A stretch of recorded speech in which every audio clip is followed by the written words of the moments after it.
A Câmara dos Deputados faz hoje à tarde uma sessão extraordinária para esse assunto que já aparece aqui no telão, ó. Eletrobras, discutir a medida provisória da capitalização da Eletrobras. A gente vem acompanhando aqui os desdobramentos dessa proposta nos últimos dias e toda a tramitação no Congresso. Então nós vamos até Brasília, onde a discussão será retomada agora à tarde, porque a capitalização da Eletrobras já foi aprovada pela Câmara, foi ao Senado, foi aprovada também, mas houve alterações no Senado, por isso a necessidade de uma revisão hoje na Câmara dos Deputados, porque a MP caduca amanhã, dia 22, não é, Larissa?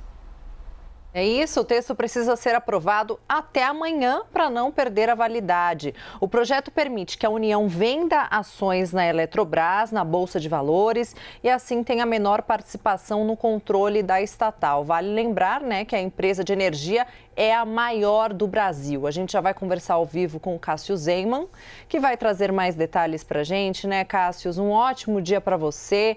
Fala um pouquinho da expectativa para que a proposta seja aprovada ainda hoje.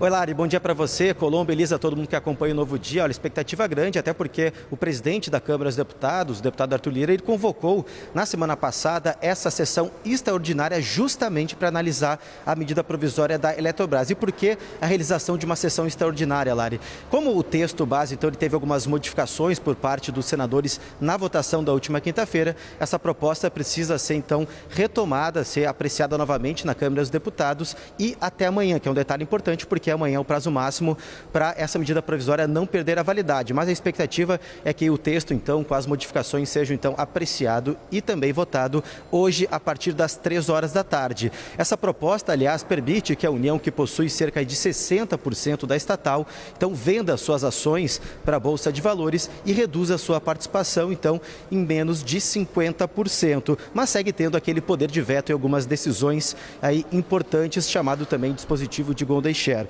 Bom, além disso, foi acrescentado nessa proposta, após aí muita discussão por parte dos senadores e muita articulação nos bastidores, a retirada da obrigatoriedade, então, da contratação de usinas termoelétricas antes do início do processo de capitalização da Eletrobras. Esse processo que só termina lá depois do segundo semestre de 2022. Então, em caso de realização de um leilão, esses leilões, então, vão ter mais tempo para serem organizados e feitos pelo governo federal. E entre os pontos mais questionáveis dessa medida provisória está um dispositivo que obriga o governo federal a contratar por 15 anos, então, a energia gerada por usinas termoelétricas das regiões Norte, Nordeste e também Centro-Oeste. Mas também, após muita discussão, o relator dessa proposta, o senador Marcos Rogério, decidiu incluir, então, os estados do Sudeste nessa lista, então, de energia gerada, que trouxe aí, podemos dizer, uma satisfação maior para a bancada também de São Paulo e Minas Gerais, também Rio de Janeiro. Mas a expectativa é muito grande, a gente segue acompanhando sessão que começa às 15 horas, ou seja, 3 horas da tarde, na Câmara dos Deputados. Volto com vocês.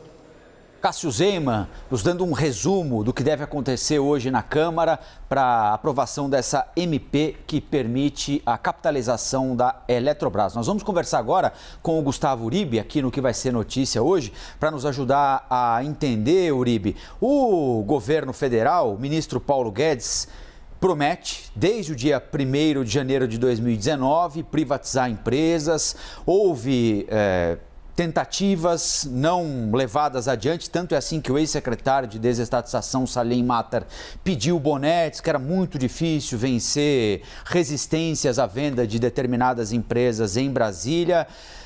Se passar hoje pela Câmara dos Deputados, o que deve acontecer? A capitalização da Eletrobras vai ser o grande cartão de visita que o ministro Paulo Guedes e o presidente Jair Bolsonaro pretendem mostrar na campanha à reeleição o ano que vem, para confirmar que efetivamente botaram de pé uma política econômica liberal e desestatizante. Bom dia, Uribe. Colombo, é um cartão de visita, inclusive, para tentar destravar a pauta das reformas. Essa é a expectativa. Bom dia a todos, Elisa, Colombo, Luciana. E o Palácio do Planalto trabalhou muito neste final de semana. Eu conversei com alguns ministros da área da articulação política. Eles entraram em contato com alguns deputados, tanto da base aliada como da oposição, para tentar uma vantagem maior na votação desta segunda-feira, porque foi bem apertada no Senado, Colombo. foi 42 a 37. O governo queria um pouco mais de margem para ter um pouco de folga, não conseguiu. Por isso que fez algumas modificações no texto para tornar o texto um pouco mais palatável para a Câmara dos Deputados. Por exemplo, o fim da exigência da contratação prévia das termas a gás. Isso era um ponto de muita resistência, ainda na base aliada, não era só na oposição.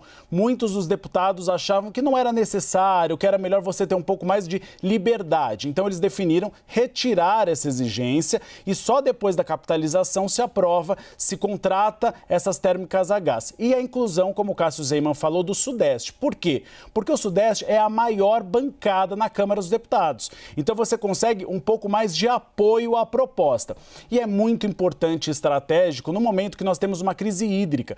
Porque o argumento do governo é que com a capitalização da Eletrobras, você vai ter mais recursos para investir no aumento da rede elétrica, ou seja, mais dinheiro para recuperação de hidrelétricas, de represas. Então, é também um aceno para o setor e para os consumidores para dizer, com a capitalização, nós não iremos aumentar a conta de luz. Só que não é bem assim, a gente sabe que isso vai depender muito de como for a crise, como ela deve avançar. Em paralelo a isso, o governo tem trabalhado por uma medida provisória para que ele tenha maior controle na vazão das hidrelétricas. A ideia é que com a aprovação hoje da Eletrobras, o presidente transformando em lei, então, a capitalização, logo já nas próximas semanas o governo apresente essa nova medida provisória, onde o governo terá um pouco mais de poder em relação à vazão das hidrelétricas, sobretudo para tentar diminuir quando você tiver uma situação de agravamento da crise hídrica.